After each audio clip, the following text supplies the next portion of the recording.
Welcome to the Chrisman Commentary, daily mortgage news podcast. I'm your host, Robbie Chrisman. Topics on today's episode include real estate behemoths, my interview with FutureWave Finance's Steve Thomas on the capital markets landscape, and there's a plentiful amount of Fed speakers throughout this week. Let's see what they're saying. Thanks to today's podcast sponsor, BeSmarty. BeSmarty delivers world-class digital mortgage technology for banks, credit unions, and non-bank lenders.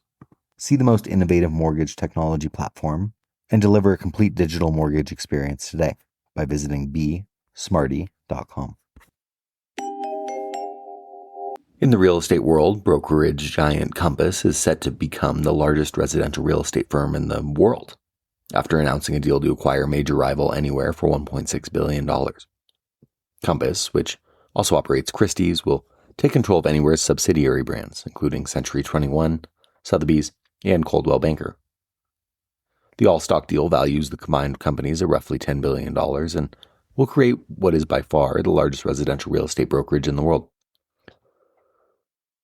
One industry vet wrote to me saying, quote, "If one company owned 67% of all the fuel oil in the U.S., or a bank controlled 67% of all deposits, I'm guessing the Department of Justice might ask questions." As autumn begins, Treasury yields hover near the top of their range since the Fed cut rates. The 10-year yield is up 10 basis points since the September 17th cut, not to mention 42 basis points higher since the Fed first cut rates to begin the easing cycle over a year ago. Of note, the optimal blue 30-year mortgage rate has also climbed 19 basis points over that period. One would think that the Fed's market view would be further clarified this week with remarks from 14 Fed officials, including Chair Powell today. Atlanta Fed President Bostic and St. Louis Fed President Muslim expressed skepticism to open the week about multiple rate cuts by year-end, adding a hawkish tone, while newly appointed Fed Governor Murin offered a stark contrast, suggesting that the appropriate Fed funds rate is nearly 2 percentage points lower than current levels. Murin's dovish stance failed to influence market sentiment in a trading session that was largely muted and devoid of notable economic data. With little economic data on tap for this entire week, and a visibly divided FOMC, yes, it was 11-1 in favor of a 25 basis points cut, but a third of members project no further cuts in 2025. The rates market remains exposed to shifting technicals, political developments, and the broader performance of risk assets. We saw to open the week that the safe haven bid for treasuries faded. Meanwhile, $211 billion in treasury auctions this week, all in short to intermediate maturities, are expected to proceed smoothly given recent demand patterns. For today's interview, I wanted to welcome to the show FutureWave Finance's Steve Thomas for a discussion on the capital markets landscape, focusing on mortgage rate dynamics, policy transmission, shifting market share between CFIs and non-banks, and the impact of demographic trends amid a pause in product innovation. He's an industry vet with about 3 decades of experience in residential mortgage and banking, and he recently launched FutureWave Finance, a minority-owned national correspondent lender. He's worked at the Federal Home Loan Bank of Chicago, Castle Oak Securities, Fannie Mae, and Countrywide. Do you actually want to start with FutureWave? Because you've been in capital markets nearly 30 years. FutureWave has not been around that long. What was kind of the reasoning or rationale behind starting it and your vision for it? Sure. Thanks for asking. Yep. So after 30 years in the industry, and pretty much all of it in trading, but I added through a lot of night jobs and board work. I added some additional components. I did a fair amount of work on affordable housing, a fair amount of jobs in sort of diversity, equity, inclusion, although that's a bad word today. I really was trying to combine all of my interests and skills into sort of one role between capital markets, DEI, affordable housing. And I couldn't really find a role like that, necessarily, doing what I was doing at the time at the Federal Home Loan Bank of Chicago. So I started to talk to a few friends of mine, and I shared really that beyond just what I had been doing in my career, the market was just shifting, right? The market clearly was moving or has moved from a refi market, long-term refi market, a 40-year refi market to a purchase market. I probably had one of the strongest views of anyone I talked to then. This is like 2022. And I'll stay still today about the lack of, sort of refinance waves going forward, right? I was sort of telling everybody, we're done with that cycle, right? We did that trade for 40 years, like these serial refinance waves. So that in terms of like sort of the shift in rates and the shift to our purchase market, plus the demographic changes that everybody's talked about for, I don't know, at least the last decade, but I just didn't see a lot of momentum, a lot of people really working towards, real solutions to change the landscape. And so correspondents are sort of the linchpin in the industry, to a certain extent, right? They connect investors with originators. I thought correspondent lending would have the most room or ability to sort of change or benefit both originators and investors simultaneously. So I talked to a couple of friends of mine, and I had a really succinct business plan, about 2 pages. And, one of them was Ed Fay, who was, I'm thankful he was able to, he agreed with the idea to start a correspondent lender, with this focus, which we'll talk about more here. But, so I partnered with the Fay Group, and here we are 2 years, 2.5 years almost later, building a sort of next gen mortgage correspondent lending model. You mentioned rate and you mentioned purchase versus refi, but you didn't mention product. And there's been a ton of product innovation out there, whether that is finding ways to get more borrowers into homes through non-QM type things, whether that is tapping home equity in the HELOC space. And it's been really enjoyable to watch, I guess, for lack of a better term. Companies finding creative ways to put borrowers in homes because volumes dropped and that sort of thing. Your thoughts on product innovation and maybe as the Fed goes through its easing cycle here, what we could see? Yeah, this is one of the areas where I'm most passionate about. It's been a thread throughout my career in terms of product development. And frankly, I think the industry's been shut down. The industry hasn't really been super innovative or creative. And I'll talk about why I say that. So, I used to have, a great job as director of new product pricing at Fannie Mae in the late 90s. And before that, I was at Countrywide. And so it was sort of the hotbed of product development at the time. And I spent many years, over a decade with the Home Loan Bank, with a Home Loan Bank of Chicago, with different products for community banks. But the GSEs used to be really the lead, sort of force in the marketplace in terms of product development. And, if you're old like me, you remember, the GSEs, both Freddie and Fannie, they had an accounting restatement way back in 2004, right? That lasted a couple years, really right into 2008 and, and the subprime crisis. And so during that whole period, 2004 accounting issues and then, conservatorship, they really haven't been able to innovate the way they used to in product development. Meaning, for example, when I went to Fannie in 1999, there were alliance agreements signed between the largest sellers and the largest, and the GSC, excuse me. And, in those alliance agreements, that's what we used to call them back then, there was language around doing co-product development together. And we worked on every day, every week, there were different ideas like in mass customization, fixed rate convertible, expanded approval, timely payment rewards, construction and perm with roll down options. There were so many great ideas, portable mortgages, et cetera, that some made it to the light of day, some didn't. But all of that got shut down, like I said earlier, in 2004. We really haven't seen a resurgence. So that's 21 years without the GSEs really leading or pushing product development, right? So then you think about Wall Street. Wall Street historically has played a pretty creative role in the market, but again, after the subprime crisis and Dodd-Frank,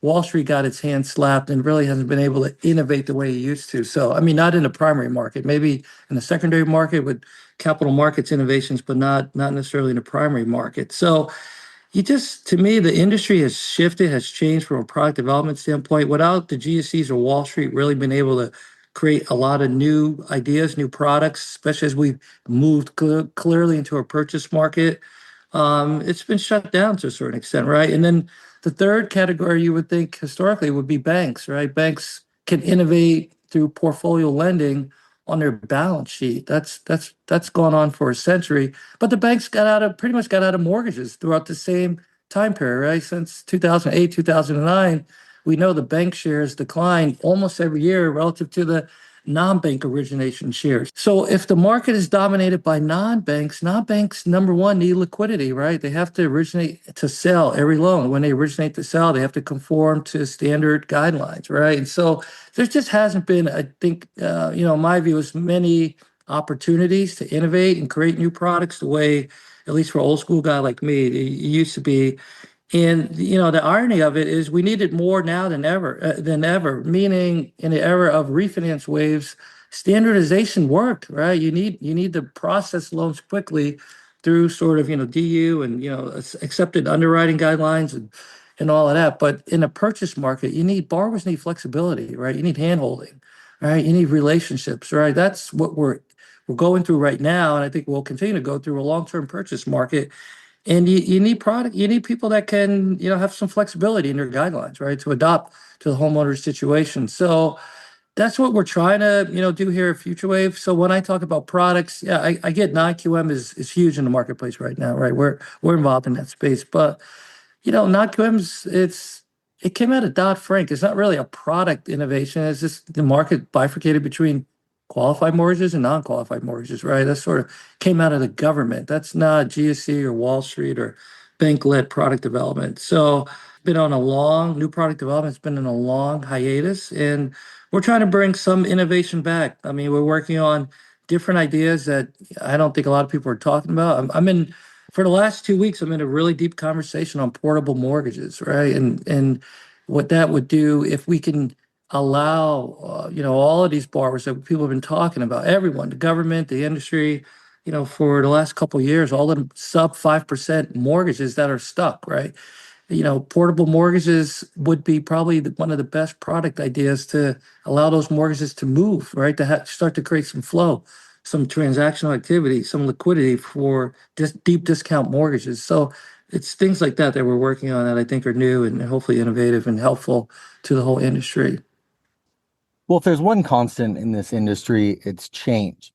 I was speaking at a conference recently, and I asked people in the audience to raise their hand if they thought they had the lowest G fee whenever they entered the industry, and someone got down to 9 basis points of a G fee. It's more than several times that at this point. But you look at like the big lenders in the early 2000s, Countrywide and WAMU, then the 2010s, Wells Fargo. Now you have UWM and Rocket. It's always changing. And so I think it allows for the opportunity of rebirth. And I guess tying those first two questions together about FutureWave and products, how do you see the mortgage industry spinning forward into the future, and what excites you? The biggest thing that I keep talking about for years now, I can't believe it's like I said, since QE, quantitative easing, ended in 2022, is the shift in rates, right? Just the shift in mortgage rates, right? And I have to always kind of break it down because to me these things are innate. I'm a trader, by trade. But the mortgage rate, I think most people are aware of this or know this. But just to be clear, mortgage rate's a combination of a rate effect and a spread effect, right? So the 10-year treasury today, let's say it's at 4%, right? Mortgage rates are not 4%. The difference between a mortgage rate and the 10-year treasury rate is the spread, right? And so the spread today has been since late 2022, 200 to 225 basis points between 10-year treasuries and mortgages, right? Mortgages today are probably 6.125, 6.25, and 10 years about 4%. That spread is the biggest change that we've seen in the industry. Meaning, so we had the GSEs, right, to buy mortgages from, Fannie was founded in 1938, Freddie 1970. We had the GSEs for decades buying mortgages on their balance sheet. That stopped in 2008. Okay, the GSEs were replaced by short-term, the Treasury, and then the Fed, right? Quantitative easing 1, 2, 3, and 4. The Fed went long mortgages to the tune of $2.3 trillion, right? So they effectively replaced the GSEs as the marginal buyer of mortgages, right? The GSEs at their high in 2008, Fannie had $800 billion On balance sheet, Freddie had 700 billion. So GCs had about 1.5 trillion of MBS on balance sheet. The Fed now has 2.3 trillion. They're even bigger. They're basically a GSE, right? What they call themselves, the Fed. Now we are operating since 2022 without either. It's the first time in my career, it's the first time in any of our careers we haven't had, as I like to call it, a government buyer of last resort. You don't have the GSEs able to buy because they're in conservatorship on balance sheet. You don't have the Fed now, who's long 2.3 trillion, probably would rather sell or unwind or liquidate than buy more mortgages, right? So I think again, my perspective is always trading. Like it's misperception. So many people are talking about refi waves, refi. Well, you can turn on CNBC. I had on earlier. They're talking about the Fed's going to cut rates and we're going to see, a refi boom or refi waves. I just don't get it. I don't see the math. Meaning, even if rates fall, what are you going to do about the spread effect? The GSEs, I was there in the portfolio when rates drop, spreads widen, right? Investors don't like refinances. Borrowers love to refinance. The counterbalance is investors don't like refinances, right? That if you buy a loan as an investor at 102 and it refis, you get paid back at par, you lose 2 points. Investors don't like, they lose money on refis. So investor prices go down when rates go down, right? That means prices go down, spreads widen. That's that spread between the 10-year rate and the mortgage rate.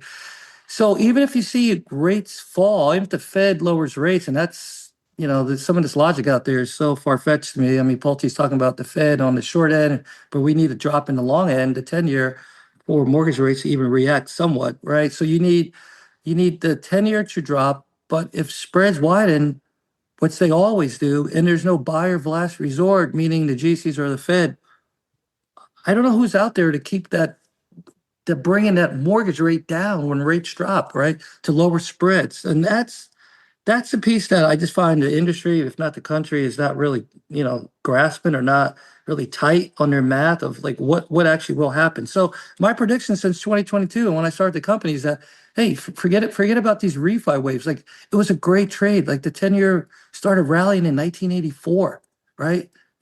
Before all of our careers for the most part. It was a 40-year run. Like it rallied from 1984 to 2022. Like it was a great trade. Now that trade is done. Like the rates are not going to continually go down the way they did for 4 decades. And you don't have the spread component. You don't have a buyer of last resort to keep a lid on spread. So like the bottom line of math tells me it's pretty straightforward. We're going to be in a higher rate environment. Okay. That's 6% or above, right? I mean, if you want to get to 5%, maybe you can get there. The 10 years to get to 2.5, right? It's at 4% today, 3% best case, right? If 10-year gets to 3%, again, the spread right now is 2.25, right? You can do the math. So you might get to low 5 handle mortgage rate. But if you want to do any better than that, you've got to get a pretty big drop in the 10-year, right? And then you also have this big change of taxes have gone up and insurance rates have gone up. All of this just impacts the net mortgage rate to the borrower. Like I just don't see the math where we ever get back to, there's no way I see us getting back to 3 handle rates. I don't see us getting the 4 handle mortgage rates. We might get to the low 5s with a lot of, finger crossing and good luck, right? You probably got to go to church on Sunday and pray a lot to get to even low 5s. So that's a piece that made me very passionate to say, okay, we're done with these refi waves. We're done with kind of low rate, in the way we used to define it. We're in a 6% mortgage market and above, right? Historically, the long-term mortgage rates, low 7s. So this isn't abnormal. If you go back for the last 50 years, right, the mean rate is about, I think 7 and 1/8, right? So we're going to get back to that. We're going to mean revert back to that, which is statistically normal. And let's get over this refi boom every couple years kind of philosophy or wish list and deal with a purchase market with higher rates, right? And that's why I started the company again. As I put on the website, I've said many times, in the refi market, rates matter. In the purchase market, products matter. So we got to get back to accepting the new reality, the new normal. 6% is higher rates and dealing with a purchase market, which is dealing with first-time home buyers and products that they need. Well, I think if the labor market continues to soften and we get a couple more benign inflation readings, you'll see rates start to dip, which should be good. I'd argue, though, Yeah. Steve, the, I hope the you're right. I you hope know you're the, right. the Fed's balance sheet being bloated, Fannie and Freddie kind of stepping back under this Trump administration, doesn't it allow for a much better free market, and it would essentially price things properly over time rather than having the elephant in the room of the huge buyer of mortgages? Or does the industry need that huge buyer? Does the average American homeowner See, need? that's the piece we've never. This is an experiment to me. We've never operated a mortgage market in the United States of America without a government buyer. We literally, not since 38. We literally have never operated this way. So 2022 going forward, it's a new experiment. It's a new mortgage market. That's my point. Like I don't know how this is going to work. This is my view, but I know that the view that things are going to go back to the past is probably a misguided view, meaning you're looking backward, you're not looking forward. You're looking backward, assuming everything that was in place for the last 20, 30 years is still in place. It's not, right? There's no buyer in the government. And so no GSE, no Fed. And I could be wrong. Again, I don't know. I'm not a soothsayer. The Trump administration could declare a national housing emergency. We've heard that rhetoric, and they could direct the Fed. I mean, Marin started at the Fed to do quantitative easing five and start buying mortgages. I don't think that's prudent for the Fed to start buying mortgages again. We're not dealing with a housing crisis. Home prices are too high already. I don't think we need stimulus in rates to home ownership. It just doesn't help. It just creates artificial demand and home prices go up. We already saw that in quantitative easing four, and that's the result we're dealing with today, right? Rates went too low. Too many people own homes, bought homes at low rates, and home prices skyrocketed. And now what do? People can't afford to buy homes. So it's not a panacea, right? To lower rates, right? It just makes home prices, in many cases, go higher, and lots more people out of the housing market. So Yeah, we yeah. need normalcy, right? The second that rates drop, it's not like affordability is going to improve because there's going to be bidding wars. And it's an interesting point you brought up. What if Trump's grand plan with the Fed all along was, well, heck, if Jerome's not going to lower rates, let me force them at some point to buy mortgage-backed securities and I'll drive rates down myself. That probably Yeah. not. Bassett said, I think during his confirmation hearing, I was surprised what he said. He said, I really they want to control the long end of the curve or lower rates on the long end, which makes sense, right? Fiscal policy is a little bit more long-term oriented, the long end of the curve. Monetary policies, of course, Fed funds rate and short end of the curve. That's usually fiscal policy. I think the interesting piece to me is you're going to implement fiscal policy through monetary policy through the Fed. Again, I don't know. We've never seen that before. I don't think we've ever seen the executive branch direct monetary policy on the long end of the curve. Congress can do that, sort of did that from a crisis standpoint. But yeah, anyway, so I think it's the same theme that we're in a pretty unique, unprecedented environment. And I wouldn't just, what I lament is the industry falling back to all the old accepted ways of doing things or practices and thinking that that's gonna work. It's probably, it's not likely in my view. It would be really potentially adverse, right? As housing affordability is a challenge for us to stimulate the housing market, right? And raise prices by stimulating the long end of the curve with more, lower rates and more demand. I don't know. The question, what does that really get us? You sort of get to this economic effect where you move future gains to the present. That's really, I think, the net result. Like it's That's fine. That's funny because but that's the mistake that Jerome Powell made in 2020. exactly. He's Exactly. You move all the future gains until, a COVID era for 2 years, and now you're sort of stuck with a difficult market, for multiple years, right? And the Fed doesn't have a great track record in mortgages, right? Powell kind of, messed it up, like we just said, during COVID. He overstimulated housing. I always remember, Bernanke and subprime crisis saying, subprime mortgages are contained, and I remember we used to say contain like on the earth, but like contain like the issue is the subprime crisis is going global. Alan Greenspan advocated for adjustable rate mortgages right before rates rose. I don't know if the Fed is not really, to me, historically speaking, hopefully they're different or better, but they're not GCs, right? They're not necessarily practitioners, deep practitioners in the mortgage space, right? In the housing space to get it perfectly right. So I wouldn't rely on the Fed to necessarily be the ones to come up with a panacea, great fix for housing.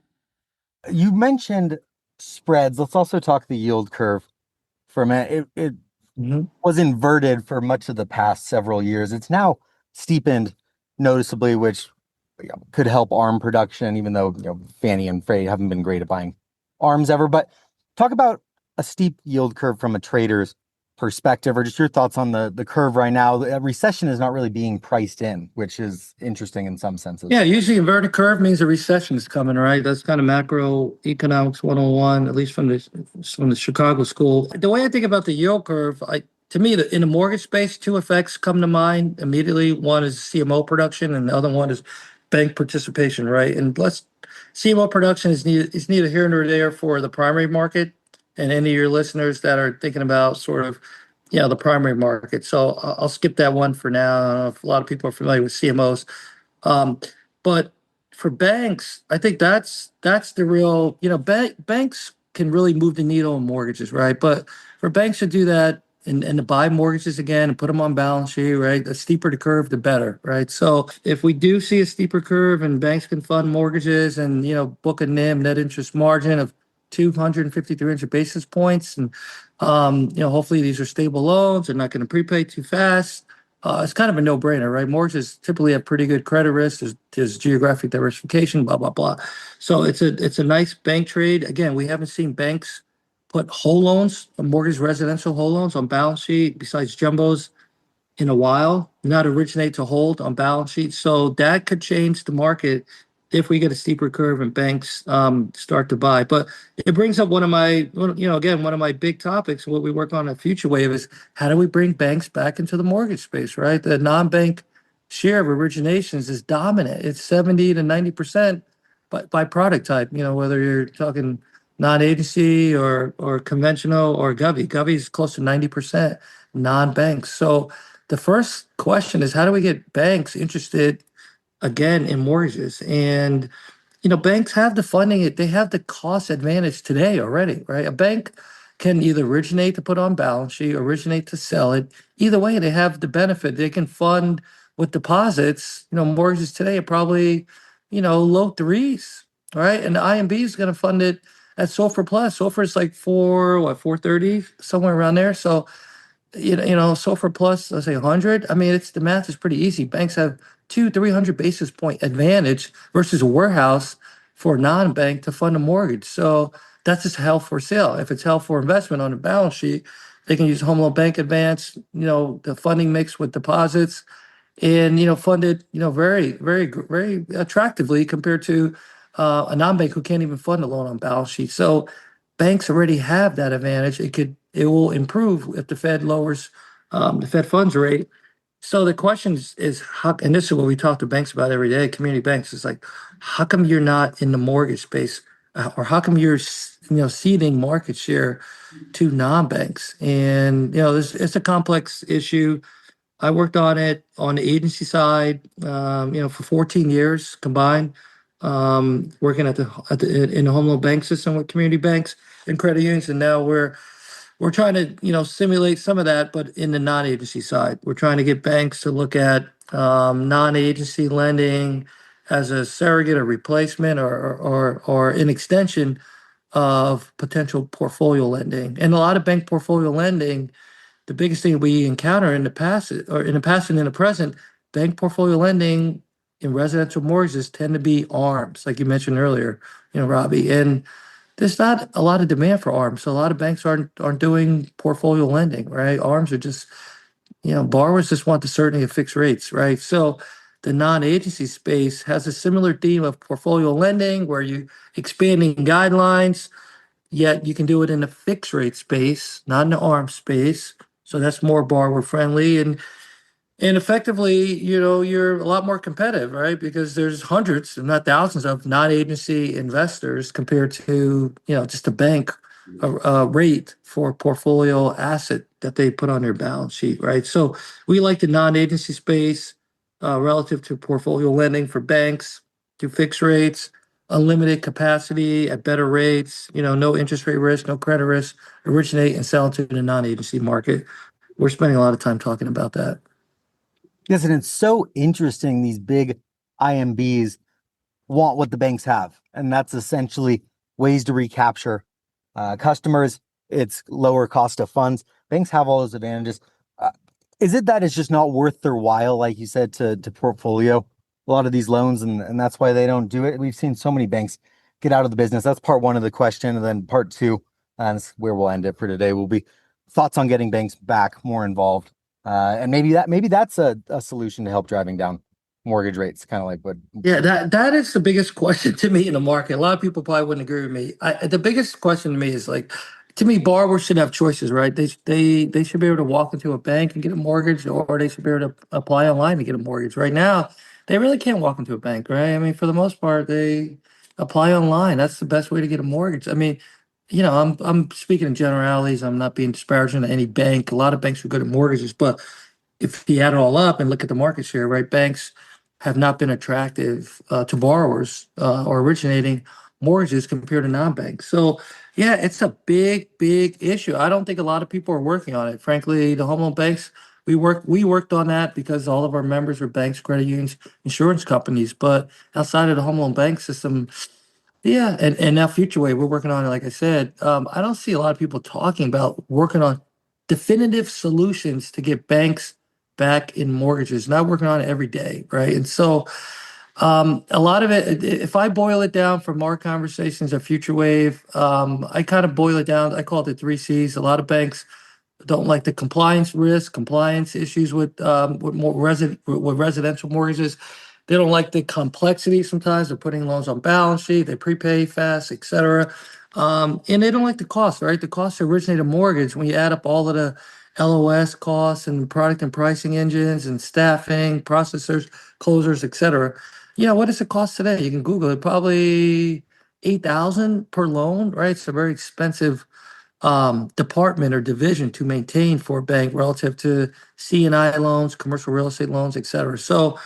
Um, so we're trying to, deal with some of that. Some of that's on the cost side, right? It's not on the mortgage industry side. It is for with vendors, but a lot of it is how do we reduce the cost for banks to maintain a mortgage department, right? They're not always going to be profitable if they have a high fixed cost and rates are high, relative to their expectations, and volume is not, gangbusters every 3 years with a big refi boom. So like, what we're telling banks is this level set. Like this is a new normal. It's a different mortgage market. You might originate 30 to 50 million a year. You're not going to do 80 million, do a refi boom. We're going to get your costs down, right? We've built a program to basically reduce their fixed costs to about $2,000 a year. And, it's all variable costs. And when the borrower walks in the door, if you get that opportunity, we have fairly low variable costs to originate that loan, and it's profitable. And at the end of the day, if we can get more banks that can operate a profitable mortgage department, and we keep selling that, this is our view of the future way. We keep selling that idea and showing how that's possible. We'll get more banks in, but it's labor intensive. This is for us, bank by bank, blocking and tackling, trying to lower their costs. But we're opening up all these mortgage products, right? We're making them more competitive in their local, communities, in their local markets. More flexible guidelines through non-agency, better rates, than portfolio lending, and lower costs, right? And so for us, that's kind of the recipe. But it's like I said, it's labor intensive, and it's a fair amount of work right now. Well, I was going to say banks could be a good solution to the innovation conundrum you posed earlier, because banks have that low cost to capital, can portfolio loans in big quantities, so they can get creative with how they want to deploy their capital. And I'm excited for what it could lead to. I waited way too long to have you on the podcast. This was great, Steve. Okay, thank you. Appreciate it. Today's economic calendar is mostly about remarks from the Federal Reserve's Powell and Bowman, as well as the start of this week's month-end supply. The data started with the Q2 current account deficit and Philadelphia Fed non-manufacturing.